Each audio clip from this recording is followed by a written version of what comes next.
Hi అండి, అందరికీ నమస్తే. నేను మీ సునీల్ మద్దాల. ఈ ఎమ్మెల్యేలకి పవన్ కళ్యాణ్ గారు వార్నింగ్ ఇచ్చాడంటండి. నిజం, ఉప ముఖ్యమంత్రి గారు వార్నింగ్ ఇచ్చారంట. ఎవరికి? జనసేనలో ఉండే కొంతమంది ఎమ్మెల్యేలకి. ఎందుకు వార్నింగ్ ఇచ్చాడంటేనే కనుక నేను వీడియోకి వెళ్ళే ముందు నాది రిక్వెస్ట్ ఉంది, మర్చిపోద్దు. ఖచ్చితంగా నాకు మోటివేషన్ ఉంటుంది, లైక్ అయితే చేయండి. కొత్త వాళ్ళు అయితే కనుక మన ఛానల్ని పక్కాగా సబ్స్క్రైబ్ చేసుకోండి. పార్టీలకు అతీతంగా వీడియోలు మీ ముందుకు తీసుకురావడానికి ప్రయత్నం చేస్తుంటా. అంతేకాదు, వీడియోని అందరివరకు చూసి మీ అమూల్యమైన అభిప్రాయాన్ని కామెంట్ రూపంలో తెలియజేయండి, నలుగురితో పంచుకోండి. వీడియోలోకి వెళ్ళిపోదాం. ఈ ఎమ్మెల్యేలకు పవన్ కళ్యాణ్ గారు, ఉప ముఖ్యమంత్రి అయినటువంటి పవన్ కళ్యాణ్ గారు వార్నింగ్ ఇచ్చాడంటండి. ఎందుకు వార్నింగ్ ఇస్తారు అంటే, జనసేనలో కొంతమంది ఎమ్మెల్యేలు రౌడీయిజం చెలాయిస్తున్నారంట. జనసేనలో కాదు, టీడీపీలో కూడా చెలాయిస్తున్నారని బయట టాక్ ఉంది. కాకపోతే జనసేనలో రౌడీయిజం చెలాయిస్తున్నారన్న విషయం ఆ నోట ఈ నోట ఉప ముఖ్యమంత్రి దాకా వెళ్ళిందంట. కాబట్టి అందు గురించి ఆయన వార్నింగ్ ఇచ్చాడు. ఎవరా ఎమ్మెల్యేలు ఏంటనేది చెప్పే ముందు మీకు సంఘటన చెప్పాలండి. ఏంటంటే, ఉత్తరాంధ్ర గోదావరి జిల్లాల్లో ఇద్దరు ఎమ్మెల్యేలు అయితే కనుక రౌడీయిజం చెలాయిస్తున్నారన్నమాట వాస్తవమే. అది పక్కన పెడితే ఇంకొక సంఘటన ఏంటంటే కనుక, విజయనగరం జిల్లా నెల్లిమర్ల జనసేన ఎమ్మెల్యే పసుపు బెళ్లతో వచ్చిన వాళ్ళకి అసలు పనిచేయొద్దు, మొహమాటం లేకుండా క్లియర్ కట్గా క్రిస్టల్ క్లియర్గా చెప్పడం జరిగింది. పసుపు బిళ్ళ కాదు కదా, కనీసం పసుపు చొక్కా వేసుకొచ్చినా సరే పనులు అనేది జరగవద్దు. అది కూడా వాళ్ళకి ఏ పనులు చేయాలన్నా నా నుంచి జాబ్ వస్తేనే మీరు వాళ్ళకి పనులు చేయాలి అనేది చెప్పడం జరిగిందంట.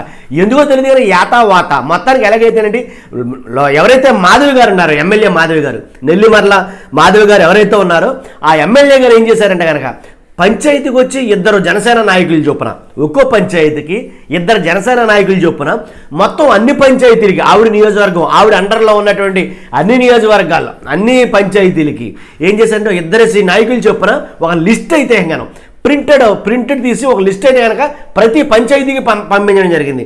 వీళ్ళే మెయిన్ అక్కడ పంచాయతీ సర్పంచ్ కానీ, పంచాయతీ సెక్రటరీ కానీ, లేదా ఎవరైనా, తర్వాత తెలుగుదేశంలో నాయకులు కానీ ఎవరైనా అనవసరం, అసలు మాకు ఆ సంబంధమే లేదు. ముందు వీళ్ళిద్దరూ సంప్రదించిన తర్వాత ఏ పనులైనా ఏ కార్యక్రమాలైనా జరగాలి అని ఒక హుకుం జారీ చేసింది. ఆ దెబ్బతోటి మొత్తం మ్యాక్సిమం టీడీపీ కార్యకర్తలుగా నాయకులు కానీ కంగుతున్నారు అని అంటే ఎలాంటి సందేహం లేదు. కాబట్టి అక్కడ ఏదైతే విజయనగరం జిల్లా నెల్లిమర్లలో ఉందో టీడీపీ వాళ్ళ ఆటలు సాగవు. కానీ టీడీపీ వాళ్ళని పక్కన పెట్టేసింది ఆవిడ. కాబట్టి మెయిన్ ఎవరైతే లిస్టు పంపిందో ఆ లిస్టులో ఉన్న వాళ్ళని సంప్రదించాలి అనేది హుకుం జారీ చేయడంతో తెలుగుదేశం నేతలంతా అవాక్కయ్యారన్నమాట చెప్పవచ్చు. కాబట్టి అక్కడ తెలుగుదేశం పాగా ఎట్టి పరిస్థితుల్లో కుదరదు. ఇలాగా కొన్ని సంఘటనలు అయితే కనుక జరుగుతున్నాయి జనసేనలో, అంటే తెలుగుదేశంలో కూడా జరుగుతున్నాయి. కాబట్టి ఇదైతే మాత్రం బాగా పబ్లిక్ అయింది, ఓపెన్ అయిన విషయం అనమాట.